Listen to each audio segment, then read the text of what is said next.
Hello, I'm Barry Winbolt, and this is Get a Better Handle on Life. Do you ever feel that life's a bit difficult? Do you find yourself struggling to keep up with all the demands of your daily life?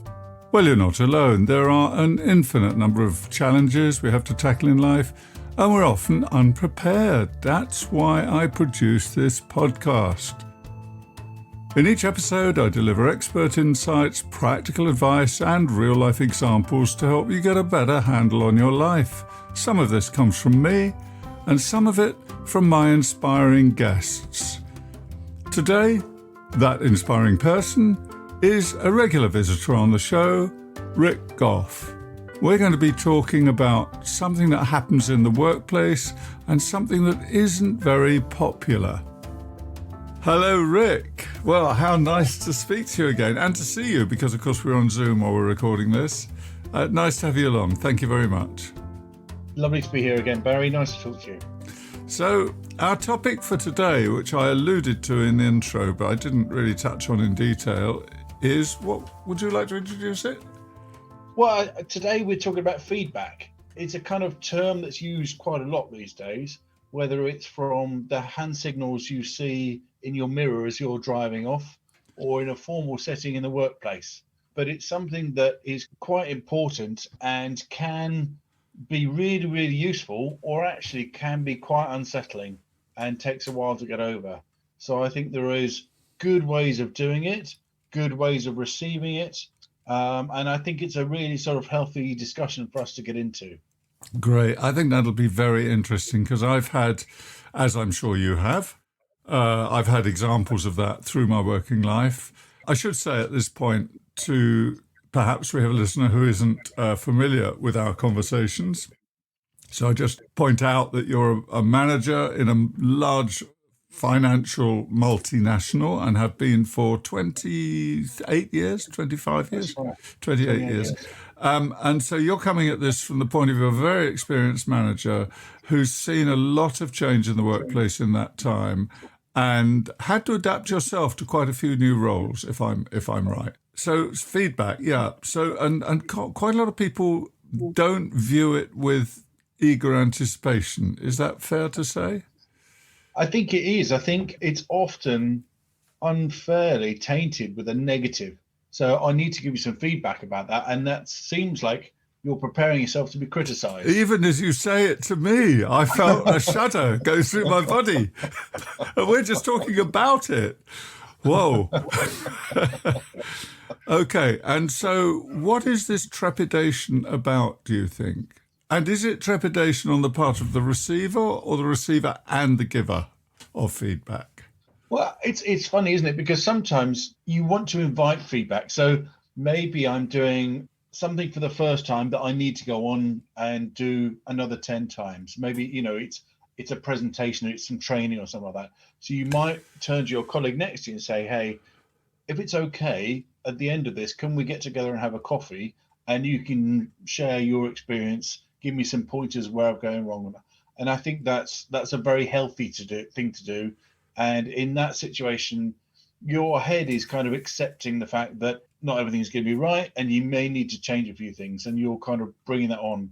When somebody turns around to you and says, hey, can I give you some feedback? You immediately become defensive and you kind of worry that, oh, goodness, well, where's this coming from? But you don't know what they're going to say, do you? It may be actually, do you know what? That was the best thing I've ever seen, and I really think you should do X, Y, and Z.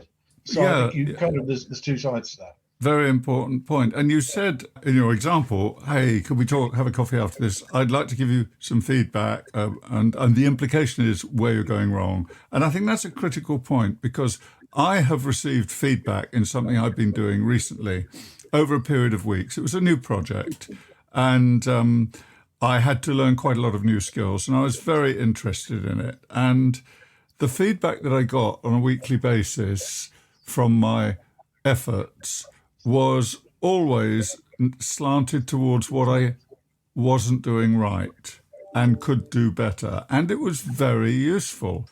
However, on about the third week, I said to my mentor, how about if you told me what I'm doing right and I build on that? Because as you know, that's very much my perspective in all the work I do. Start with what's working and do more of it. And the bad stuff very often takes care of itself. And this person said to me, whoa, I'll have to sit and think about that. Now, this isn't a criticism or an indictment of them, because they said, well, actually, this is right, this is right, this is right. And I know for my colleague, we could set you free right now, but I'm being a bit more pernickety. So that was very useful. But that's much more of a morale booster for me, even though I didn't see the negative feedback, if I can call it that. Even though I didn't see that as a problem for me because it was helping me, I still needed or preferred to have, what do I build on from here? What's good about this? What do you I think? completely agree. That's a lovely approach. And, there is the sort of cliche of the feedback sandwich, isn't it? Of which is kind of, everybody knows about that. And you have something positive and then you kind of deliver the meat of the message, which can be negative, and then end on a positive. But that's almost like masking the thing, isn't it? Or diluting the message. Going back to your thing, I think if you put your walls up, to use that phrase, and ready to kind of, prepare for that negative message. Sometimes I know that when I've been having to give feedback on something that needs to be adjusted or receive it, sometimes I shut down and not really listening because it takes me back to another place where I didn't like that. So I might not be very responsive, but the approach you just suggested of saying, hey, let's focus on the things you just do more of, I think that's a really positive way of approaching things. Well, as you know, it's a solution-focused approach. I think it also touches on a couple of other models like motivational interviewing and things like that. But it's something that across the broad spectrum of everything I do, whether that's conflict resolution, therapy, coaching, mentoring a writer at the moment, anything I'm doing, it's always starting from that position, and I stick to that position.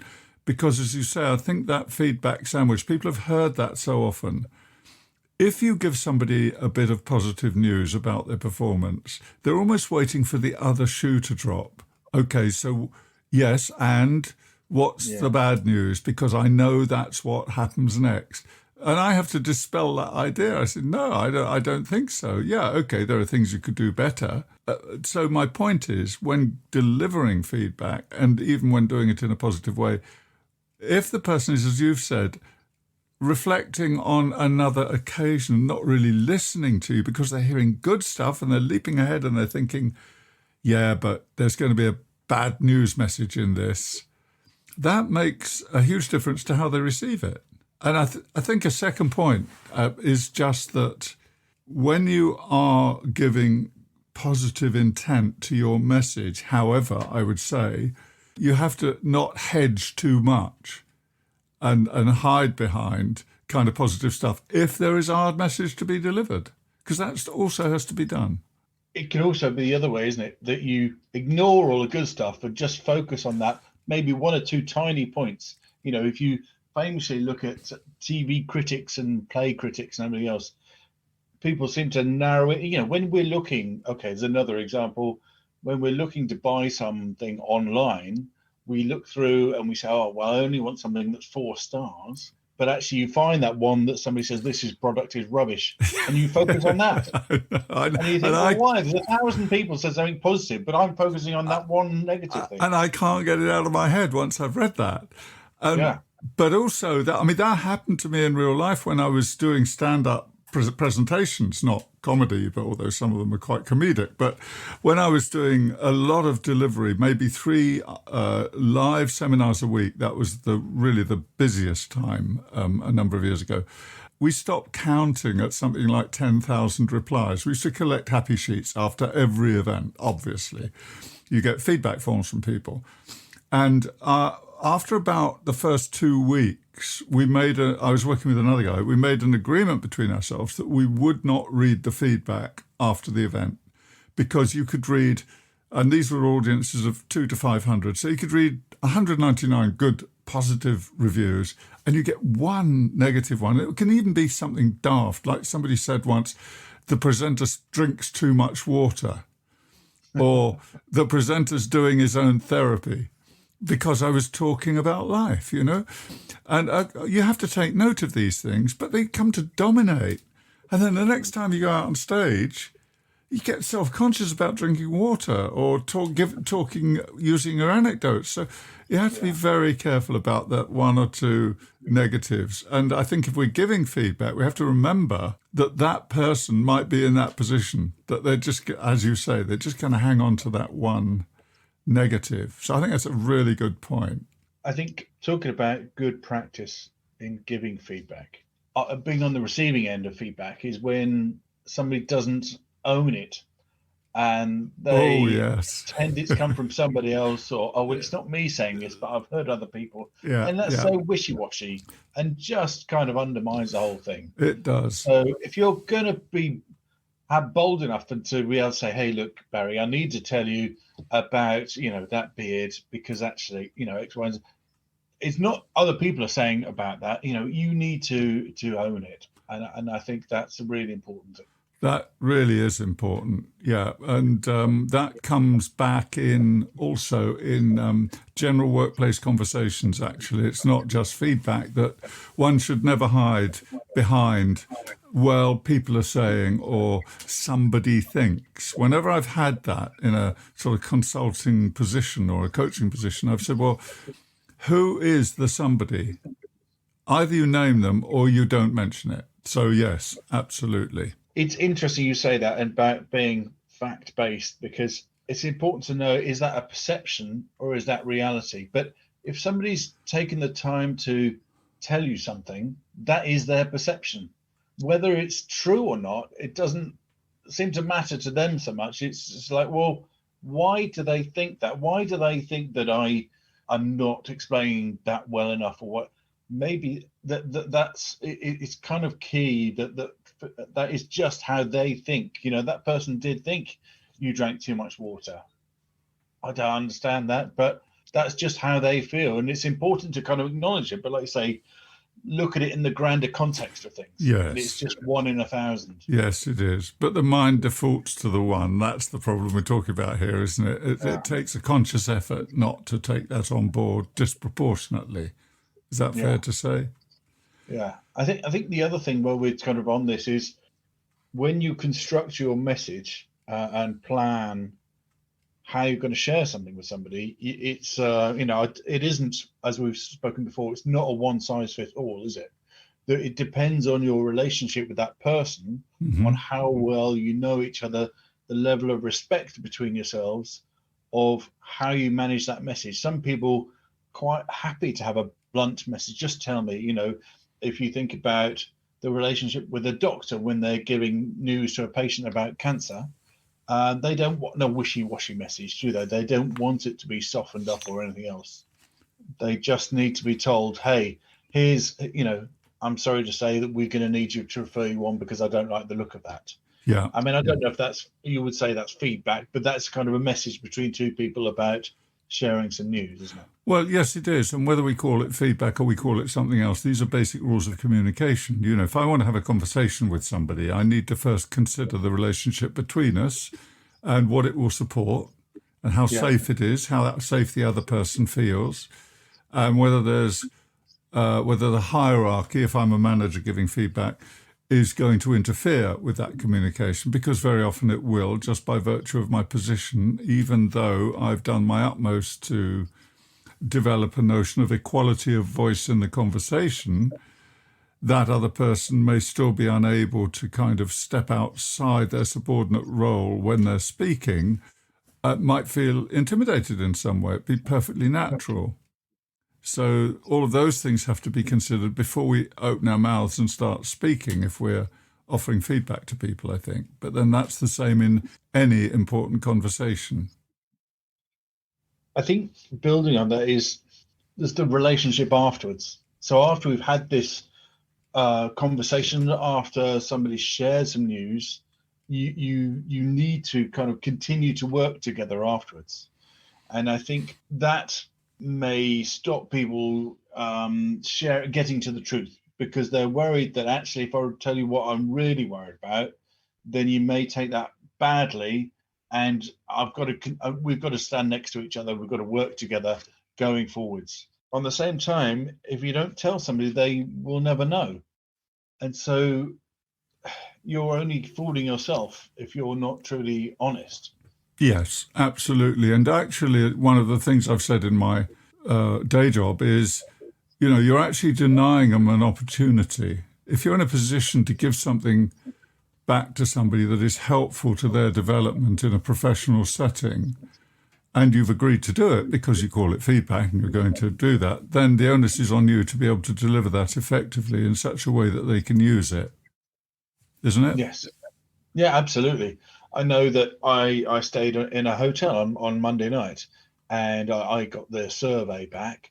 And actually, I was honest. And I said, look, nobody looked me in the eye. Nobody smiled at me. I wasn't made to feel welcome. You gave me a nice cookie, but it's nothing. Oh, I wonder who the hotel chain was. I've never understood the cookie. But I didn't feel welcome, didn't feel appreciated. It was just, Yeah. there you go, get on with it.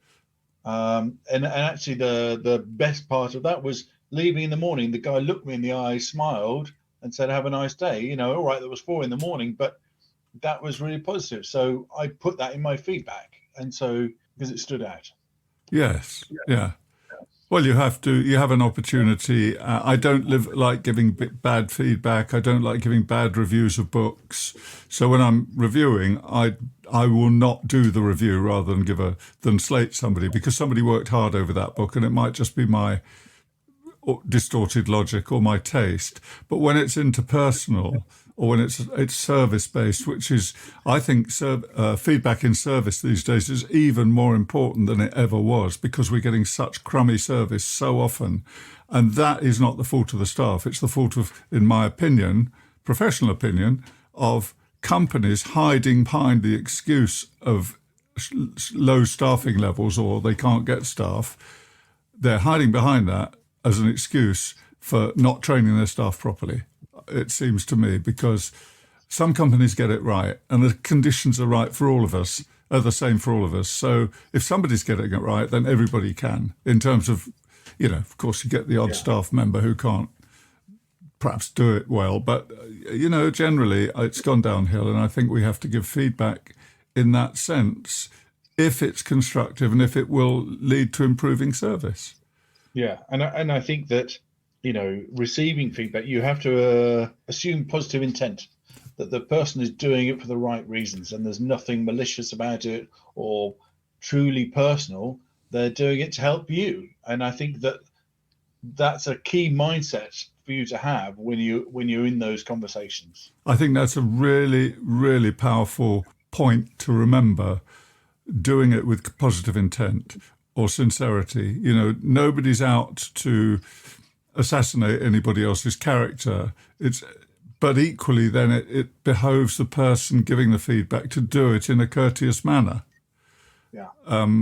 I was in a restaurant recently, and it was breakfast time, and I asked for some marmalade, and the server brought me marmalade that looked as if it was part used pot of marmalade, little individual pots, dollops of marmalade in it. And she was walking off, so desperate to grab her attention, I said, "Excuse me," and she came back, and I held up the pot, and I said, "Is that the right way to serve marmalade?" And she went off, and then I started to worry. I said, "Is that the right way to start?" And I also added, "It looks like it's been used." And then I went off, and then I worried, because I go to this place regularly, and I thought, they're going to put salt in my marmalade. They're not going to take this well. And she came back, and before she could open her mouth, I said, "Look, I'm terribly sorry. That wasn't well delivered.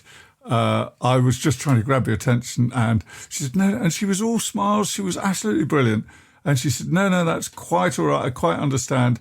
In actual fact, they'd put the marmalade in the kitchen. They'd put it in there with a fork and wipe the fork down the side of the pot. And I hadn't checked it before I brought it out. And I love that last line.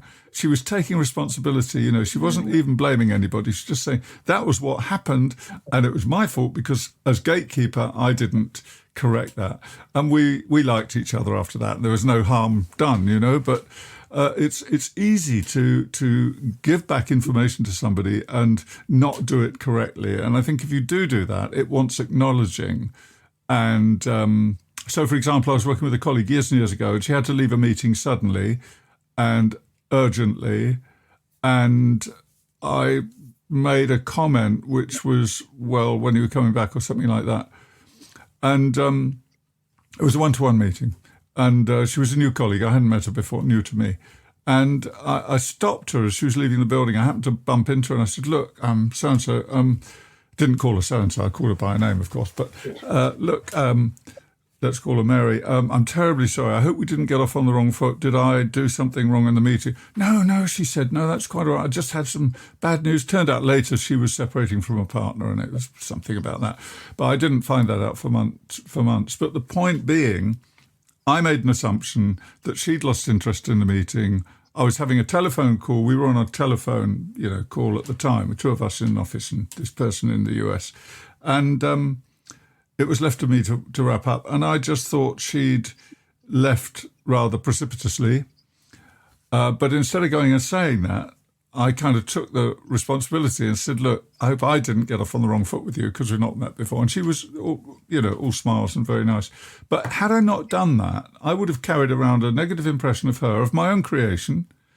And she might not have actually broken the ice and come back to me. She might have thought, who's that awkward sod Winbolt? He's snaps at me and then blah, blah, blah. So I think, it's a balanced, has to be a balanced relationship, doesn't it, somehow? And if I observe something in the conversation that it is my responsibility, manager or subordinate, to raise it and say, look, something, could we address this aspect of how we're communicating rather than before we start about what we're communicating about. It's interesting that you went into that conversation asking questions. Yeah. You didn't go in with a pre-prepared speech to say, here's what I observed. Next time, can you do X, Y, and Z?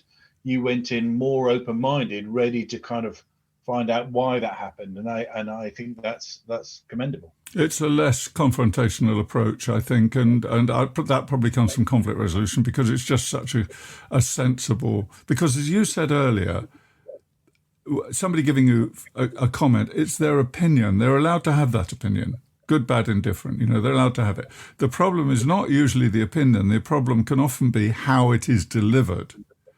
And so, starting with a question and not, there are all sorts of questions, aren't there? There are questions which are quite punitive. So how did you think that went then? Was that good? It's not the sort of question I'm in.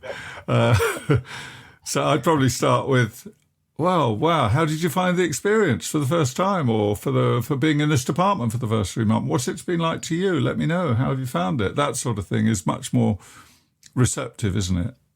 Yes. Yeah. I think some of the worst feedback I've had has been around that perception, but has been inaccurate. And when you say, okay, can you give me an example of that? Can you give me some facts of when I did that? There was nothing. And it was all about perception. And actually, I hadn't done that. It was completely wrong. And I naturally became very defensive. It became a very difficult conversation. And I felt I was being pigeonholed or accused of something or a type of behavior that actually wasn't true. And it was far away from my natural character. And that, I still remember it now because I was reading afterwards and I just shut down and I stopped talking, didn't want to know, stopped listening. We didn't kind of have any next steps or action plan out of it. I just kind of sulked away and was not particularly warm to that person for quite some time because I just thought, well, you've got this completely wrong. You're not open to listening to my side of the story. Go away, basically. We've talked many times about reflecting on situations so that when you're sitting in the other seat, having to share some news or share some behaviors, we've all had those conversations with colleagues or people that report into you saying, okay, well, you've got some personal hygiene issues and, it would be appreciated if you could do X, Y, and Z, or actually, can you stop sniffing so much because it's upsetting everybody on the phone and things like that. and they're very difficult bits of feedback to give. Yeah. But again, don't be wishy-washy. Come straight to it. Talk about the benefits, if there is one, of somebody did blow their nose a bit more, or change their shirt. That's really important, to be able to tell somebody, well, because you're doing X, here's the consequence of doing that. Yeah. So they can understand that a bit more, and it's not just me picking up on something for no reason. Well, because you're doing this, then here's the. Is there a tendency, do you think? It occurs to me now as listening to you, that some people, maybe many people, when preparing to give feedback, the effort goes into the preparation of the content of the message, and less effort goes into how the message is going to be delivered and where and when and the circumstances. Do you think there's a risk of that happening? Absolutely. I think that to some people, knowing that the person could be awkward, maybe it takes away that natural conversation. Mm-hmm. And because they're expecting resistance, or expecting the person to be defensive or deny it or whatever, then they kind of lose that human touch about the whole thing. Mm. And it may be a bit more formulaic than what it could be, which maybe makes the situation worse and does provoke that defensive denial, difficult behavior from the other person. Yeah. I suppose, too, there's, again, coming back to standard sort of communication practice, good practice, we have to consider where the other person is in their day or their week, or, if somebody died recently, or perhaps less tragically, they're just having a very busy day and we're sandwiched in between two very big meetings. We know they've had to, engage in a lot of preparation and that sort of thing. And we've got half an hour with them between these two. It's not going to work, is it? They're not going to be available. We need the person to have the space to think and reflect. And I've always advised people, look, never go straight from one meeting to another. Just don't do it, because you're not going to be functioning well. I know this is what work often imposes on us, because we tighten up our schedules too much. For example, look, I've got a very simple mechanism on my diary, which is my client diary. So I know every client is going to be a deep and meaningful conversation. It has to be. When I say clients, I mean in coaching or therapy. And so I my diary gives me the option to build a buffer in between each. So I can't book 3 o'clock and 4 o'clock and 5 o'clock, right, because there has to be a 15 or 20 or 30 minute buffer. Gives me time to stand up, walk around, stretch, get a cup of tea or whatever it happens to be, and give some thought to the next conversation. And so that's kind of automated for me. But my instinct was not to do that. My instinct was to say, no, well, I'll finish at 3. I can see somebody at 5 past, but it doesn't work well. Yeah. Just going back to what you did earlier, though, with that colleague that you had that conversation with, and you went in and you were asking questions, which kind of took the pressure down and helped you form a better picture, because it may be that you have to give some feedback about why somebody's always late. Mm-hmm. And you have to say, hey, look, this is what I've observed. You're coming in late, and look, here's the timesheet, blah, blah, blah. And what I need to do is X, Y, and Z. But there may be a good reason for that. And there may be something that you can do to work out why they're going out. Yeah. And the conversation could take a very different path. There may be personal circumstances or whatever behind it, which if you're just there and you're slightly apprehensive about giving the feedback about them being late, you'll have missed such a lot. Yeah. And it could, make an enemy of somebody accidentally. And harm them. That brings to mind a real case that I had a number of years ago where a single mother, her job location was changed. She worked in a library and the library was closing and she got relocated, but it meant something like an hour and a half bus ride. So nobody had checked with her. She just went along with it. And she was having problems getting to work on time and was being penalised for that and reprimanded and things. But she never thought to speak up for herself, or if she had, they hadn't heard her.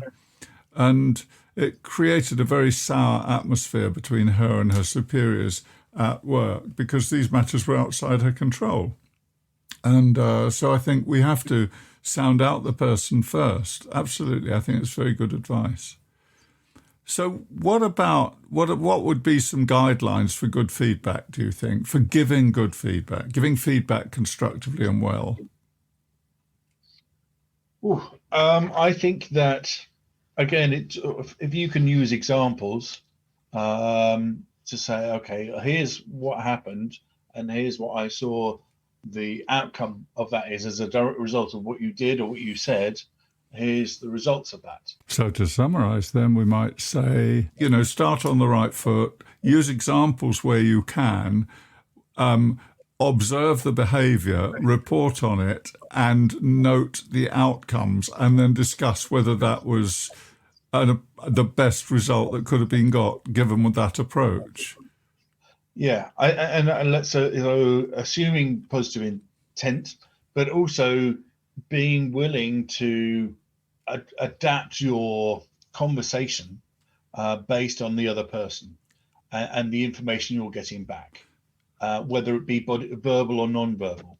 In this age of tick boxes more than ever these days for managers, I think that what you've just said is probably number one on the list from my perspective, from the communications perspective, which is first things first, consider the other person, where they are and what they're happening and what they're doing and what's going on in their lives. I don't mean in the sense that you've got to make allowances. I mean in the sense that you have to adjust your conversation to that person's receptiveness and ability to be receptive. Some messages, as you said earlier, can be delivered straight on, dead ahead kind of thing, and others you have to lead into them more supportively and more carefully. Would you say that's fair? Absolutely. And I think that some people, a bit like yourself, Barry, sometimes are actually really quite clever and make you think you thought of it yourself. So you've been led up the garden path, but actually you go through the door yourself without being pushed.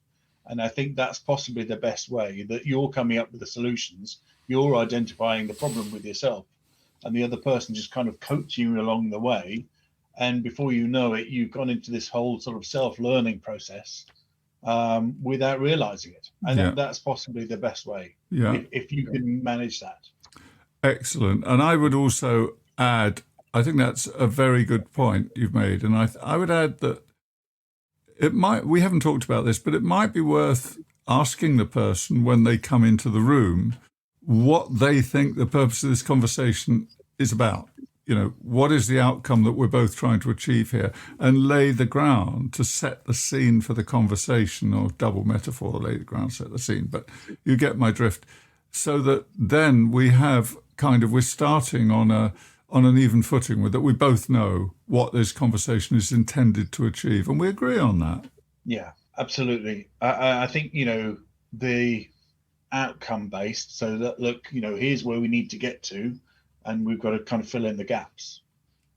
So you mentioned when you'd been given feedback not effectively, negatively. Have you got an example of when somebody's given you feedback and it's allowed you to go home with wings on your feet and cloud nine and all that stuff? There was a kind of pivotal moment, a sort of Damascus type thing, where I have had low self-esteem at times, and I think possibly we all go through that. But as a result, was very defensive or apologetic, and used to hear when somebody gave me positive feedback, I would excuse it away, and I was and was very uncomfortable receiving that positive feedback because it wasn't natural. And I think that I got some feedback and said, that's not very attractive. You need to stop doing that and start listening to the person who's giving you that, and start believing it, because they wouldn't say it unless they wanted to. And that was possibly the most important thing, was to say, okay, let's start to appreciate positive feedback, and start saying, rather than just say brushing it away, start to say, thank you for sharing that. I really appreciate that. That means a lot to me, and I will try and do that more. And I think that was a big lesson of being able to, we've talked a lot about receiving critical feedback and how to kind of cope with that emotionally, not to shut down, be sort of receptive to it, but also be very receptive to positive feedback. Absolutely. Because it's really important, and it's really a good balance, and it's really nice, actually. Yeah. I feel good about it. It's a good thing to get. And balance And is... Sorry, go ahead. Well, if you keep batting it away, why would I keep being nice to you if you're not accepting of it? Well, yes. So if somebody does say thank you very much, and is very appreciative of that, then you will do more likely to go back and do it again. Yes, absolutely. And you use the word balance in there. And I think that's a really important point, because if all we hear, whether we filter it or whether we're actually hearing it, it's all that we're being told. But whenever we're taking in negatives about ourselves, we need to balance that. We need to counter it with stuff that will offset that, because nobody is all bad and nobody makes mistakes all the time. And one of the exercises that I've given people in my clinical work is, go home and review your successes every day for a week or a month. I give them a little printout on it, just to counter the negative stuff that you're allowing into your mind to lodge. And as you've mentioned, self-esteem, it's positive esteem or confidence is built on success. So it's no good people telling us about successes if we don't recognize and own them, as you've suggested. So I think that's a very, very important point. And I think this has been a very successful conversation. And I would like to thank you. And I know we could go on for hours. And also to say that, as we do in our conversations, I'll put the email addresses in the podcast notes, in the episode notes. And if you've got any questions for Rick, I know he'd be very happy to receive them. I'll just confirm that with you, Rick. Absolutely. And very, very interesting. And also, to add to what you're saying, if people have had terrible experiences, we're very happy to receive those and discuss those and maybe come up with some ideas on how other people could handle that type of behavior. Yes, I remember on that point, there was a very illustrative moment for me in my training as a therapist, was that we had to do a lot of role play. And when one is role playing with somebody who really can't do it very well, you learn so much about what not to do yourself when you get into professional practice. So, examples of could do better are never wasted if you use them. Yeah, very much so. It's been an absolute joy talking to you again, Barry. I really enjoyed this conversation. Well, I won't bat that away. I think it's, even just talking about it makes you reflect and think about how this, and I just, if there's anything to take away, I would again reinforce that thing of start the conversation with questions and being open-minded, thinking about the outcome of where you want to go, but how can you could do it together so that you remain and keep the relationship there in some way afterwards. Absolutely. Very, very good advice. Keep the relationship, protect the relationship. That's separate from the information. You have to keep that relationship. That is what's going to serve you both well in the future. Well, Rick, it's been a joy, as it always is, and thank you so much. And we could go on. We should perhaps do it weekly. I don't know if we've got the time, but there's so much stuff that you say that I think must help people in the workplace. So I really appreciate the time. Thank you so much. And speak to you again soon. Thanks, Barry. All the best. Bye.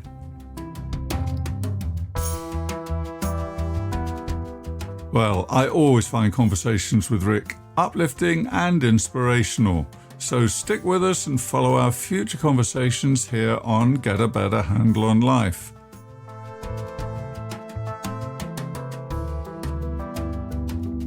I hope you found today's episode informative and useful. And if there's anything we missed or something you'd like to know about, then email me or Rick. We'd love to hear from you. And remember, we're all on a journey, and it's never too late to get a better handle on life. Thanks for listening. This is me, Barry Wimbold. Goodbye, and over and out.